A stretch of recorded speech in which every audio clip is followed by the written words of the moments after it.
ஒரு மனிதனாகட்டும், ஒரு மனுஷியாகட்டும், பாவத்து மேலே பாவம் செய்துவிட்டு, இயேசு கிறிஸ்து என்னை மன்னிக்கக்கூடியவர். நான் என்ன செய்தாலும் மன்னித்து விடுவார் என்று சொல்லி, இன்றைக்கு என்ன செய்தாங்கன்னு நினைத்து கொண்டு துணிகரமான பாவத்தை என்ன செய்தாங்கன்னா செய்து கொண்டு இருக்கிறாங்க. அருமையான அது மட்டும் இல்லை, தான் வாழணும்னா யாரும் எக்கேட்டு போனாலும் பரவாயில்ல என்று சொல்லி, இன்றைக்கு ஆமென் மனிதர்களுடைய பார்வைக்கு நலமானதைகளை செய்துவிட்டு, ஆண்டவருடைய பார்வைக்கு எப்படி வேணாலும் இருக்கலாம் என்று சொல்லி, ஆலயத்திற்கு போய் முழங்கால் படியிட்டு, கண்ணை மூடி, கையை கூப்பி, நான் ஜெபித்தால், அவரை ஆராதித்தால், அவர் அப்படியே அதை மறந்து விடுவார்.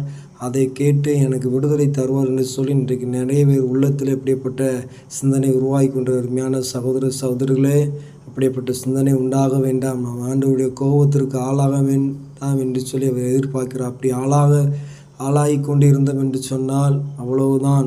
ஆமென். வருகிற தண்டனைக்கு நாம் தப்பித்து கொள்ள முடியாது.